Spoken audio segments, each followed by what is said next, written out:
Richard Rodgers with a walk-off touchdown. Total disbelief at Ford Field.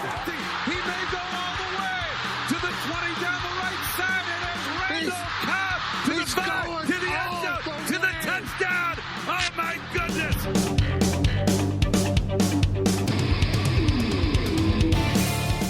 Hey everybody, welcome to the Green and Golden Boys Packers podcast, the podcast for very nervous and confused Packer fans everywhere.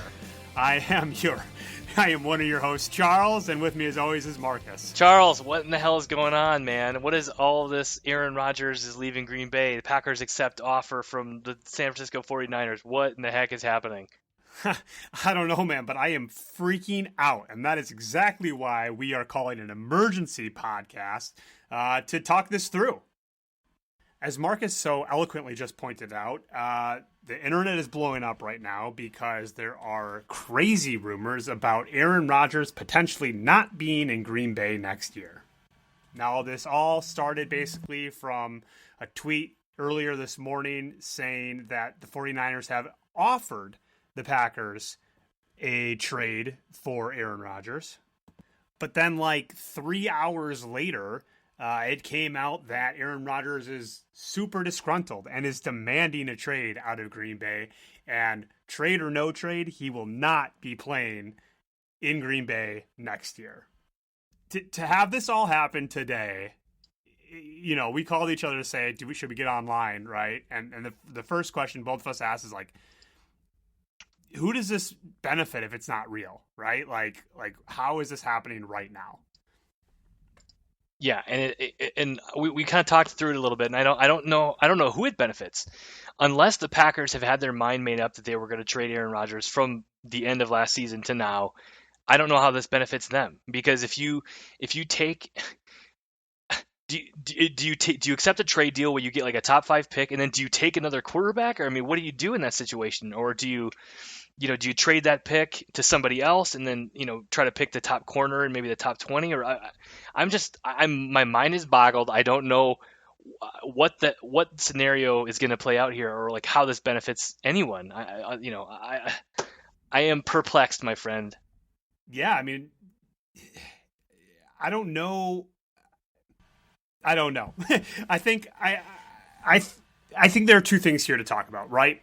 Number one, is this real? Why is this happening now on draft day? And then number two, if this is real, who are we going to take, in like 2.5 hours here in the first round of the draft?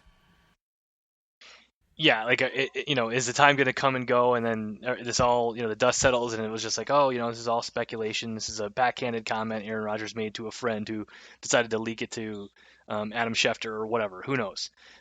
We won't know, for several hours. I don't know. We are freaking out a little bit. I'm freaking out a little bit. I think I speak for most Packer fans when I say we don't want Aaron Rodgers to go. I know a lot of people were saying that about Brett Favre when this kind of happened, when they drafted Aaron Rodgers. I mean, in that scenario, I was one of the people saying, hey, they know better than we do. Aaron Rodgers must be pretty good if they're going to let Brett Favre walk, and then have him take over the game. So I want to That's an interesting comment.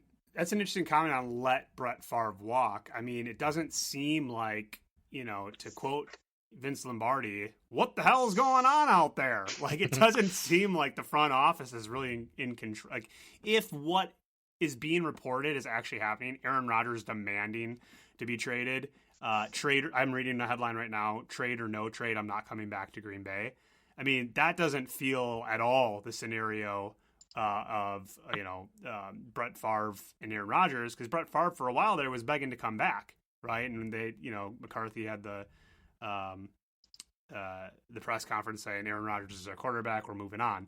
So to me, this feels like Aaron Rodgers is challenging the front office, and to me, as an owner, right, I almost sit back and go, or a CEO, I guess in our case, yeah, right, like, we got you under contract. Like, are you really going to be done playing football? I don't know. I mean, how strong of a position is Aaron Rodgers in demanding a trade when we have control of his his contract the next several years, really, right? I mean, do you feel forced if Aaron Rodgers is set on leaving? Do you, as the decision maker, Marcus, of the Green Bay Packers, feel forced to get rid of him now and get everything we can? Well, it's I don't know. I mean, if Aaron Rodgers is telling the front office that, hey, you don't, if you don't trade me, I'm still, I'm not coming back. You can pay me, or my contract can void out, or however it works, but basically, like, I'm not going to play for you. Now, if that's the case, and I'm Brian Gutekunst, I'm thinking, okay, well, we have a couple options here. We can convince him to come play for us. We can trade him and get something in return, or he just quits. He retires. You know what I mean? And you're kind of stuck with, I don't know, you're just SOL in that case. I don't know what the heck's going on. Yeah, just don't buy a guy like Aaron Rodgers retiring. I don't buy it. If he doesn't show up, he doesn't get paid, right? So I feel like that's enough, and he can't go play for anyone else, right? And I just don't see a guy like Aaron Rodgers going out the way he did last year, sitting out the next 2 seasons, right? And he can't just say, I'm not going to go play for you. I'm going to go play for another team, right? Like, we have to trade him. So I feel like the Packers have all the cards in their hand, and it's really just how do they want to play it. And kind of that's a good segue of, assuming this is real, how do the Packers want to play it, right? Let's talk for a second, since the draft is coming up here in a couple hours. Let's say the Packers make this trade. What do we do with the extra draft picks? And the first time in a very long time, I haven't even looked it up, of the Packers having a top 3 draft pick this year. And before you answer that, I would say the top 3 draft pick is just half of it. Reportedly, we're going to get 4 or 5 draft picks and several players from San Francisco, including the overpaid Jimmy Garoppolo. Now, if San Francisco is willing to eat some of Jimmy Garoppolo's contract, even though I want Aaron Rodgers to be in our team forever, I think the Packers got to listen. But we moved up last year to get Jordan Love, a quarterback. I definitely did not spend time studying quarterback film for the top 3 QBs in this year's draft. But does this completely change how we approach this draft? Obviously it does, moving up this quick. But does it completely change our view on Jordan Love if all of a sudden, theoretically a top 3 quarterback is ours for the taking? I don't know. I mean, like you said, I haven't done a lot of research on these quarterbacks, but there are a couple that I think that are pretty interesting, and people, I think they're the consensus top 3, and that's, I think, Trevor Lawrence, Kyle Pitts, and Zach Wilson.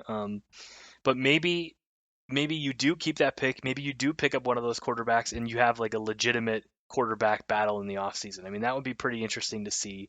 You have a rookie and a second-year player battling for the future of the franchise.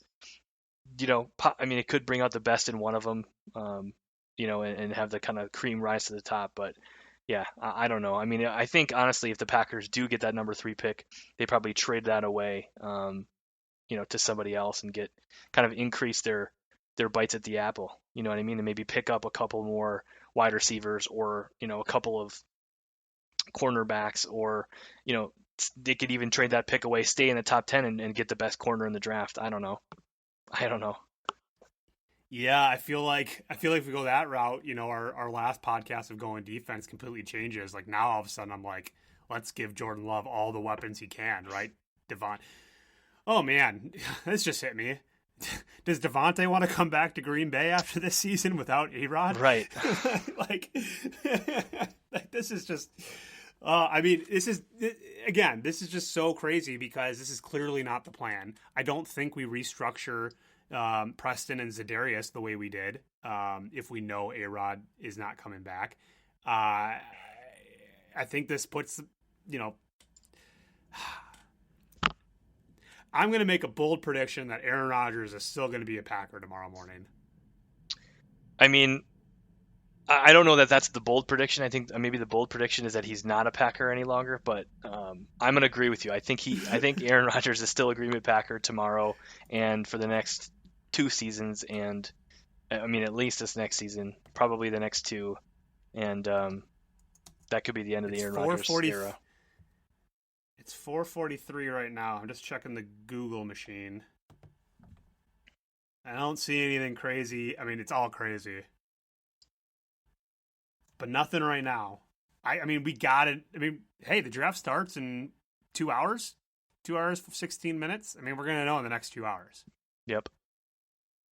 All right. Well, this is a story where, the both of us are going to keep an eye on very closely the next couple of hours, and I'm sure all of the listeners are too.